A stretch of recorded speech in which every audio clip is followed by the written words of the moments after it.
एक सर्वे के मुताबिक आईएलटीएस में 70% स्टूडेंट ऐसे होते हैं जिनको आईएलटीएस कंप्लीट करने में 6 मंथ से भी ज्यादा टाइम पीरियड लग जाता है और उनको 2 बार या 3 बार आईएलटीएस का एग्जाम देना पड़ता है। लेकिन 30% स्टूडेंट ऐसे भी होते हैं जो कि पहले मंथ में ही आईएलटीएस को क्लियर कर लेते हैं फर्स्ट अटेम्प्ट में ही। तो ये इतना बड़ा डिफरेंस क्यों है कि किसी को 6 मंथ लग जाती है और कोई 1 मंथ में ही अपनी आईएलटीएस को प्रिपेयर करके अपना एग्जाम क्लियर कर लेता है। कुछ हद तक वो लिसनिंग और स्पीकिंग में अच्छा स्कोर कर लेते हैं, लेकिन रीडिंग और राइटिंग में ज्यादातर स्टूडेंट फेल हो जाते हैं। अगर आप लोग भी इस चीज का शिकार हो चुके हैं कि आपको 6 मंथ हो गए हैं आईएलटीएस की प्रिपरेशन करते, लेकिन अभी तक आपने 1-2 एग्जाम दे दिए, क्लियर नहीं हुआ, तो आने वाले 1 मंथ में आप कैसे एग्जाम को क्लियर कर सकते हैं, शुरू से लेकर एंड तक इस वीडियो को देखना है, स्किप नहीं करना है। तो बिना किसी देरी के वीडियो को स्टार्ट करते हैं। तो सबसे पहले हम शुरुआत करते हैं रीडिंग मॉड्यूल की। देखो स्टूडेंट, आईएलटीएस रीडिंग में 2 प्रकार के स्टूडेंट होते हैं। एक वो स्टूडेंट होते हैं जिनके अंदर एबिलिटी अच्छी होती है, वो आईएलटीएस को फर्स्ट अटेम्प्ट में ही क्लियर कर सकते हैं, लेकिन उनका स्कोर 5 या 5.5 बैंड ही रह जाता है। मतलब जनरली अगर बात करें तो क्वेश्चन उनको बड़े आराम से समझ में आ जाते हैं। मोर देन 60% पैसेज में जो टेक्स्ट लिखा होता है वो भी उनको समझ में आ जाता है, लेकिन कुछ कारणों की वजह से फिर भी उनका स्कोर 5 या 5.5 बैंड ही आता है। तो उनमें से सबसे बड़ा रीजन है कि उनकी जो रीडिंग के प्रति अप्रोच होती है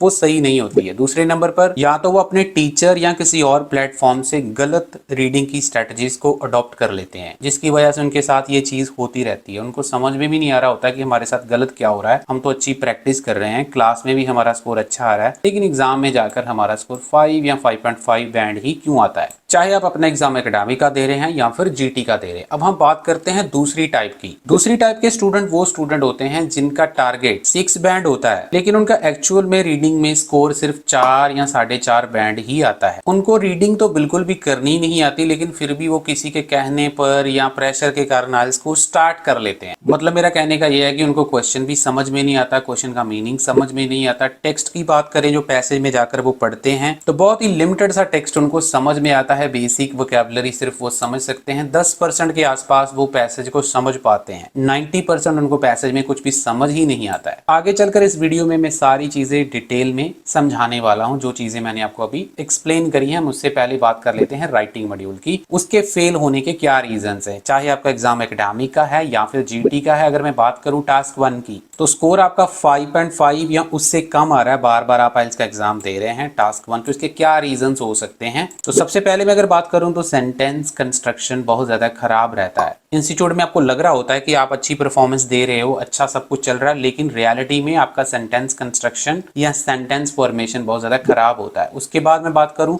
तो कंपैरेटिव और ट्रेंड चार्ट में डिफरेंस समझ में नहीं आता। 2 अलग अलग प्रकार के चार्ट्स होते हैं, दोनों को डिफरेंट तरीके से लिखना होता है, लेकिन डिफरेंशिएट नहीं करना आता। एकेडमिक वालों की मैं बात कर रहा हूं। अगर मैं जीटी वालों की बात करूं तो फॉर्मल और इनफॉर्मल टोन में डिफरेंस समझ में नहीं आता। डिफरेंस ही नहीं पता होता कि इन दोनों की टोन में क्या डिफरेंस होता है। नेक्स्ट रीजन है कि उनका जो ग्रामर का लेवल होता है बहुत ज्यादा बेसिक होता है। इनकरेक्ट फॉर्मेट या स्ट्रक्चर या ऑर्गेनाइजेशन अच्छे से वो नहीं कर पाते हैं। उसके बाद अगर मैं बात करूं तो कुछ स्टूडेंट ऐसे भी होते हैं जिनका टारगेट 6.5 to 7 बैंड होता है, लेकिन एक्चुअल में उनका स्कोर सिर्फ 6 बैंड या उससे कम ही आता है। टास्क 1 की मैं बात कर रहा हूँ। एग्जाम चाहे उनका एकेडमिक का है या फिर जीटी का है। उसका सबसे बड़ा रीजन है कि उनको कॉम्प्लेक्स सेंटेंस या वेरिएशन का अवेयरनेस नहीं होता है कि इनमें क्या डिफरेंस होता है, कैसे आपको करना है। पंक्चुएशंस के ऊपर इतना अच्छा कंट्रोल नहीं वो रख पाते।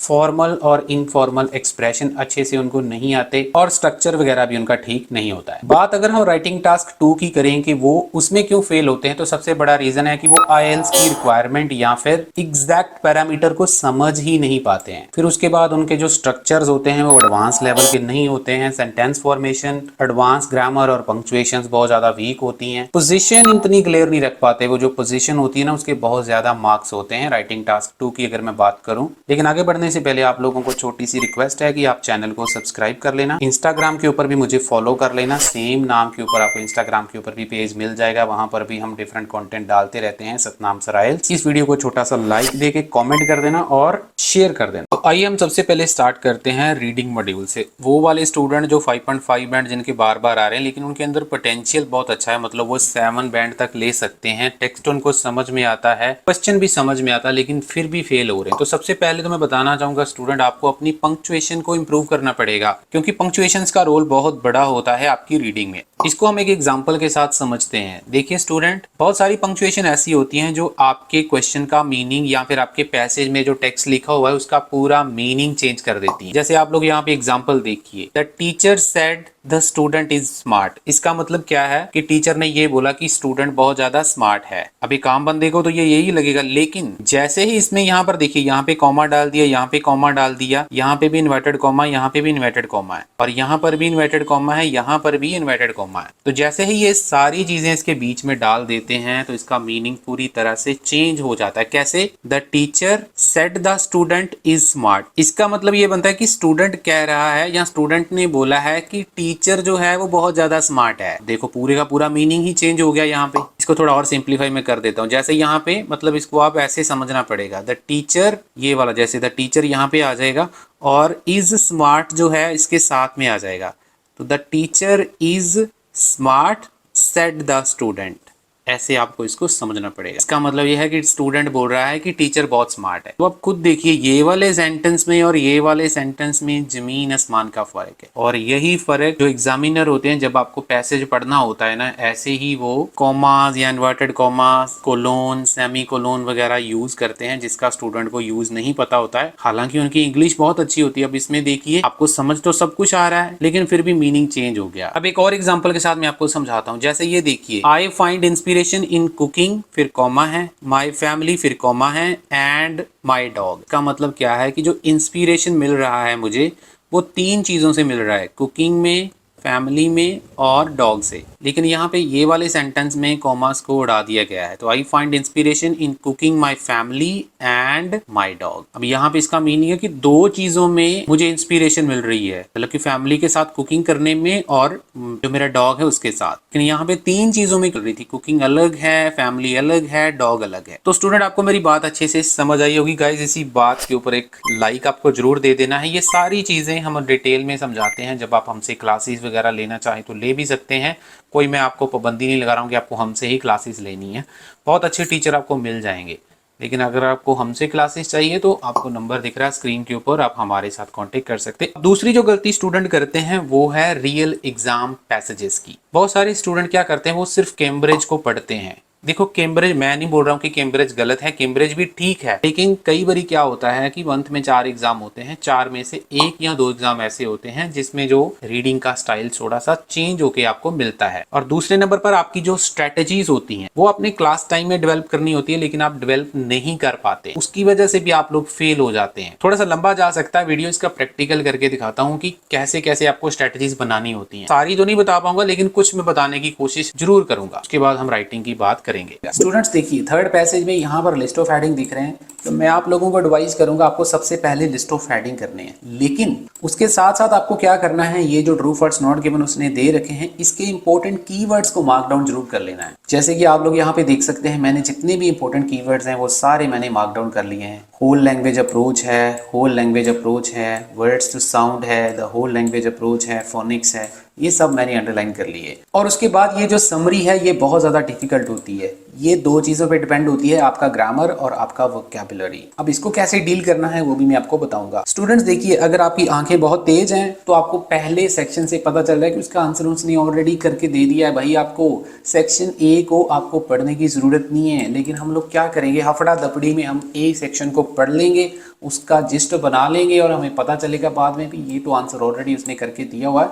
तो सबसे पहला काम है आपका कि आपको इसको जो है वहां से एलिमिनेट कर देना है। तो अब हम ए पैराग्राफ को तो सीधा सीधा कर देंगे यहाँ से क्रॉस। तो जैसे कि आप लोग देख सकते हैं स्टूडेंट्स, इसका जो टाइटल है वो सारे का सारा रीडिंग के ऊपर है कि रीडिंग हम कैसे पढ़ा सकते हैं बच्चों को। बी पैराग्राफ की अगर हम स्टूडेंट्स बात करते हैं तो आपके सामने मैंने इंपॉर्टेंट कीवर्ड्स यहाँ से अंडरलाइन कर दिए हैं। आप लोग देख सकते हैं इसमें 3 अप्रोचेस की बात हुई है। ये पहली अप्रोच है, ये दूसरी अप्रोच है, उसका नाम फोनिक्स है, और ये तीसरी अप्रोच है, उसका नाम है होल लैंग्वेज मेथड। तो मतलब 3 अप्रोचेस को फॉलो किया गया है बच्चों को सिखाने के लिए। अगर आप इसको यहाँ से स्कीम करेंगे तो बड़े आराम से आपको पता चल जाएगा कि उन्होंने मेथड्स ट्राई करे थे डिफरेंट बच्चों को रीडिंग सिखाने के लिए। तो आप खुद देखिए, यहाँ पर मैंने कुछ ज्यादा टेक्स्ट नहीं पढ़ा है। मैंने क्या किया है कि जो मेन मेरी इंपॉर्टेंट चीजें थी उसको देख लिया, लेकिन उसको देखने के लिए स्किल चाहिए, सिर्फ स्किल चाहिए। सारा पैराग्राफ नहीं पढ़ना है, कितना लंबा पैराग्राफ है। तो यही सारी चीज़ें हम आपको डिटेल में सिखाते हैं। अगर आप क्लासेस वगैरह लेना चाहें तो यू आर मोस्ट वेलकम।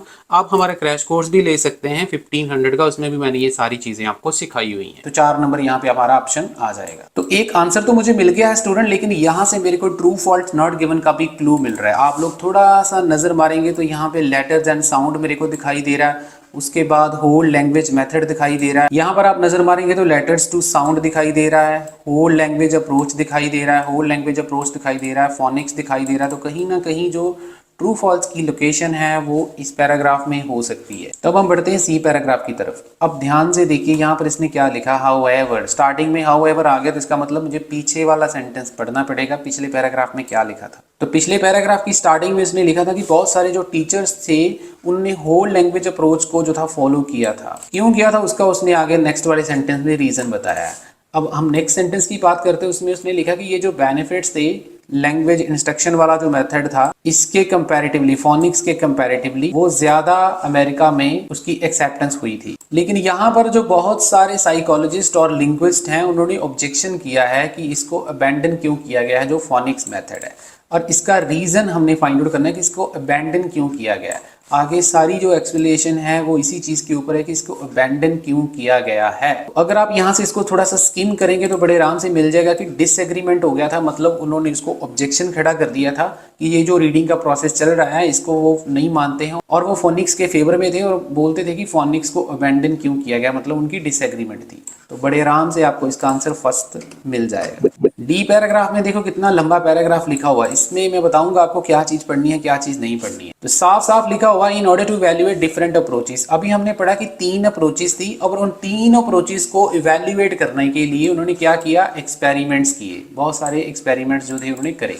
और वो एक्सपेरिमेंट उन्होंने किन किन चीजों के ऊपर करे हैं, स्टूडेंट्स के ऊपर करे हैं, स्कूल पीपल्स के ऊपर करे हैं, ये सारा उसने लिखा हुआ। अब वो सारी एक्सप्लेनेशन मेरे ख्याल से आगे वो उन एक्सपेरिमेंट्स की ही होगी। वो जो 3 अप्रोच थी उनकी प्लस माइनस किया गया होगा कि क्या प्लस है क्या माइनस है। आप लोग यहाँ पे देख सकते हैं, देखो the study found that half of them, मतलब जो पार्टिसिपेंट्स थे उसका वो सारा जो एक्सपेरिमेंट है, ये सारा पैराग्राफ उन एक्सपेरिमेंट्स के ऊपर है जो 3 अप्रोचेस उन्होंने लिए हैं। तो स्टूडेंट्स अगर आप इस लिस्ट में से उसको स्कैन करोगे तो बड़े आराम से आपको पता चल जाएगा कि रिसर्च जो थी लर्नर के साथ, मैंने आपको अभी बताया कि उसने बोला था कि स्कूल पीपल्स के साथ या स्टूडेंट के साथ उन्होंने एक्सपेरिमेंट किया था। एक्सपेरिमेंट का मतलब उन्होंने रिसर्च करी थी। तो रिसर्च जो थे वो तीनों अप्रोच के साथ उन्होंने देखी थी। तो 7 नंबर बड़े आराम से आपको इसका आंसर मिल जाएगा। स्टूडेंट्स आप लोगों को मैं रिक्वेस्ट करूंगा, अगर मेरी वीडियो से कुछ सीखने को मिल रहा है, अच्छी लग रही है, इन्फॉर्मेटिव लग रही है, तो प्लीज़ यार लाइक जरूर कर देना और चैनल को जरूर सब्सक्राइब कर लेना, इस वीडियो को शेयर कर देना। अब उसके बाद अगर हम नेक्स्ट पैराग्राफ में चलते हैं, ये पैराग्राफ कंपैरेटिवली थोड़ा सा छोटा है, इससे आपको काफ़ी हेल्प मिल सकती है। तो आगे उसने लिखा है if researchers are so convinced about the need of phonics instructions. तो मतलब अगर जो रिसर्चर हैं उनको ये लगता है कि फोनिक्स जो मेथड है वो काफ़ी अच्छा है, उसकी ज़रूरत है, तो why does the debate continue, ये जो क्वेश्चन मार्क है उसका जवाब पूरा आगे दिया हुआ है। तो आप लोग देख सकते हैं यहाँ पे बिकॉज लिखा हुआ, तो मतलब उसका रीजन फाइंड आउट करने की कोशिश की गई है कि ऐसा क्यों हो रहा है, डिबेट क्यों हो रही है अगर फोनिक्स मेथड इतना कन्विंसिबल है रिसर्चर्स के लिए। तो अगर आप लोग स्टूडेंट इसको यहाँ से पूरा स्कीम स्कैन करेंगे तो बड़े आराम से आपको पता चल जाएगा कि रूट कॉज क्या था डिबेट का। तो सेकंड नंबर जो है आपका यहाँ से आंसर आ जाएगा। अब ये वाला पैराग्राफ एक ऐसा पैराग्राफ है स्टूडेंट, इसमें आपको थोड़ा सा समरी में भी हेल्प मिल सकती है कि समरी की लोकेशन यहाँ से शुरू हो रही है। जैसे कि आप लोग देख सकते हैं यहाँ पे कुछ वर्ड्स उसने यूज किए हैं, ट्रेडिशनल है, प्रोग्रेसिव है, जो कि आपको क्वेश्चन फॉर्म में दिए हुए हैं। ये देखिए स्टूडेंट्स, ये समरी है आपके सामने, और ये जो लिस्ट उसने बना रखी है यहाँ पर आप लोग देख सकते हैं ई नंबर ऑप्शन है, लिंग्विस्टिक है, रिसर्च है, ट्रेडिशनलिस्ट है, ये सारी उसने लिस्ट में जो लिस्ट बनाई हुई है वो कुछ वर्ड्स आपको वहां पर भी दिखाई दे रहे हैं। तो कहीं ना कहीं जो समरी है वो यहाँ से शुरू होने वाली है। तो यहाँ से स्टूडेंट आपको डबल फायदा होने वाला है, क्योंकि अगर आप एफ ऑप्शन को नहीं भी अभी रीड करते हैं, क्योंकि अब जब समरी पढ़ेंगे हम तो समरी में एफ ऑप्शन कवर हो जाएगी, ई और एफ को हम दोबारा पढ़ेंगे, तो इसके लिए हम छोड़ सकते हैं, टाइम वेस्ट नहीं करना। 4 आंसर आपको ऑलरेडी बड़े आराम से मिल चुके हैं। तो हम अब बढ़ते हैं ट्रू फॉल्स नॉट गिवन की तरफ। तो चलिए हम 6 नंबर क्वेश्चन को रीड करते हैं। उसने लिखा है the whole language approach relates letter to sound. मतलब कहने का ये है कि जो होल लैंग्वेज अप्रोच है रीडिंग करने की वो लेटर टू साउंड से रिलेटेड है। तो क्या ये उससे रिलेटेड है या कोई और अप्रोच इससे रिलेटेड है लेटर टू साउंड से? तो लोकेशन स्टूडेंट्स मैंने आपको ऑलरेडी बता दिया था, बी पैराग्राफ में इसका लोकेशन था जब हम लिस्ट ऑफ हेडिंग सॉल्व कर रहे थे। अगर आप इसको यहाँ से रीड करेंगे आपको साफ पता चल रहा है, इसमें लिखा हुआ है that is children are taught how to use their knowledge of alphabets to sound out words. This procedure constitute a second approach to teaching reading phonics. तो बहुत क्लियर आंसर लिखा हुआ कि ये जो साउंड आउट वर्ड्स वाली approach है वो सेकेंड अप्रोच में है, जबकि जो थर्ड अप्रोच है वो है होल लैंग्वेज मेथड वाली। तो लेकिन मेरा क्वेश्चन उल्टा बोल रहा है, वो रहा कि होल लैंग्वेज मेथड जो है वो लेटर टू साउंड अप्रोच के साथ रिलेट करता है, लेकिन यहाँ पर उसने लिखा है फोनिक्स वाला जो मेथड है वो साउंड और वर्ड्स वाला जो लेटर वाला है उसको रिलेट करता है, तो आंसर फॉल्स हो जाएगा। अब हम बात करते हैं समरी की। स्टूडेंट्स मैंने आपको पहले बताया था ग्रामर और पैराफ्रेजिंग का रोल बहुत ज्यादा इंपॉर्टेंट है, वो कैसे है वो समझिए। यहां पर देखिए पहले क्वेश्चन में उसने लिखा है dash question the usefulness of research. तो डैश रिसर्च का मतलब, डैश क्वेश्चन का मतलब यहाँ पे सब्जेक्ट मिसिंग है और वर्ब जो है वो क्वेश्चन है। क्वेश्चन के साथ एस नहीं लगा हुआ तो जो पीछे आपका नाउन आएगा वो एस वाला होना चाहिए। तो यहाँ पर आपको चार आंसर एस वाले दिखाई दे रहे हैं, इनमें से एक आंसर आएगा जहाँ ट्रेडिशनलिस्ट आएगा, जहाँ प्रोग्रेसिव्स आएगा, लिंग्विस्ट्स आएगा, या फिर रिसर्च स्टडीज आएगा। तो आप लोग यहाँ पर देखिए मैंने आपको पहले ही बताया था ये वर्ड्स उसने यहाँ पे यूज करे हैं, तो बड़े आराम से उसने लिखा because the controversy is unmeshed in the philosophical differences between traditional and progressives। आगे उसने लिखा था progressive challenge the result of laboratory, तो मतलब उन्होंने चैलेंज किया था प्रोग्रेसिव ने। तो प्रोग्रेसिव के साथ यहाँ पे क्वेश्चन में एस लगा हुआ, तो इसलिए यहाँ पर आंसर जो है आपका ई आ जाएगा। तो हम नेक्स्ट की बात करते हैं दीज क्रिटिक्स। दीज क्रिटिक्स का मतलब ये जो आलोचक होते हैं प्रोग्रेसिव जो, उनको क्या लगता है, believe that dash is incompatible. अब यहाँ पे देखो इज लगा हुआ है तो ग्रामर हेल्प कर रही है कि पीछे जो नाउन आएगा वो सिंगुलर आएगा, तो सिंगुलर नाउन जो है वो ए बी और सी इन तीनों में से एक आंसर आएगा 100%। तो क्या चीज इनकम्पैटिबल है, मतलब सूट नहीं करती है स्टूडेंट सेंटर्ड लर्निंग को। तो यहाँ पर आप लोग देख सकते हैं ये स्केप्टिक्स जो है वो क्रिटिक्स के लिए वर्ड यूज किया जाता है। They champion student centred learn and teacher empowerment sadly fail to realise that admirable values are equally consistent with the teaching of phonics. तो आपको यहाँ पे बड़े आराम से पता चल रहा है कि तीन मेथड उसने दिए हुए हैं और ए वाला फोनिक मेथड है, तो यहाँ पर बड़े आराम से आपका आंसर ए आ जाएगा। अब हमारे पास दो आंसर्स बचे हुए हैं। इसने लिखा है in the future teachers need to be aware so that they understand। आगे भी उसने लिखा है they should not however ignore the idea of। यहाँ पे लिखा हुआ है teachers need to strike a balance but in doing we urge them to remember that reading must be grounded in firm understanding of connections between letters and sounds। Educators who deny, यहाँ पे teachers दोबारा से word उसको paraphrase किया,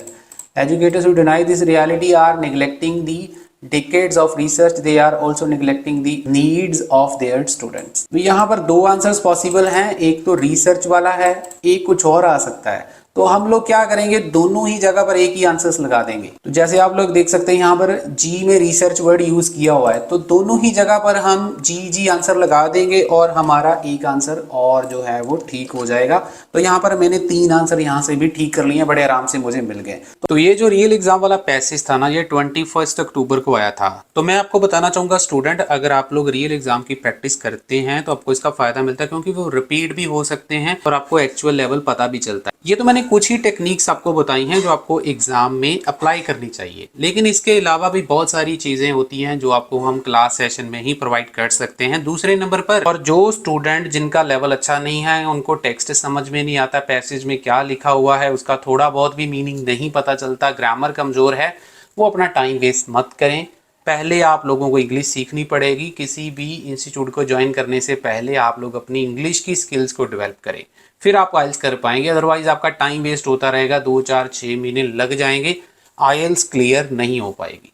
लेकिन जिनका level थोड़ा ठीक है, जैसे मैंने आपको अभी बताया, अगर आप खुद सोच के देखिए आप किस लेवल पे खड़े हैं, तो आप मेरे साथ भी कांटेक्ट कर सकते हैं, मैं भी आपकी रीडिंग इंप्रूव करवा सकता हूं। बाकी अगर मैं राइटिंग की बात करूं, जिसमें मैंने आपको टास्क 1 का बताया कि आपको कंपैरेटिव चार्ट या ट्रेंड चार्ट का डिफरेंस नहीं समझ में आता, सेंटेंस नहीं बनाना आता, बेसिक ग्रामर आपको समझ में नहीं आती, ये सारी चीजें हमने अपने क्रैश कोर्स में बहुत ज़्यादा डिटेल में अच्छे तरीके से कवर करी है, इजी तरीके से कवर करी है। उसके बाद जैसे टास्क 2 की बात करें तो आईटीपी के जितने भी पैरामीटर्स होते हैं जिसको आपको ध्यान में रखना होता है जब आप राइटिंग टास्क लिखते हैं, आपकी पोजीशन कैसी होनी चाहिए, एडवांस में स्ट्रक्चर क्या होता है, ये सारी चीज़ों को पंक्चुएशंस को हमने अपने क्रैश कोर्स में अच्छे से कवर किया है। बाकी आईटीपी के जो पैरामीटर्स हैं उसका लिंक मैंने कमेंट सेक्शन में छोड़ दिया, आप वहां पे जाकर इसको जरूर एक बारी चेक कर लें, क्योंकि राइटिंग की ये सारी चीजें अगर मैं कवर करूंगा तो वीडियो बहुत ज्यादा लंबा हो जाएगा। लेकिन अगर आपको इसके ऊपर वीडियो चाहिए तो प्लीज मुझे कॉमेंट सेक्शन में कॉमेंट करके बताएं, मैं राइटिंग के ऊपर वीडियो जरूर लेकर आऊंगा जिसमें आपको सारी चीजें एक्सप्लेन कर दूं। Thank you so much. इस वीडियो को ज्यादा से ज्यादा शेयर कर देना, लाइक कर देना और सब्सक्राइब कर लेना चैनल को। Thank you so much.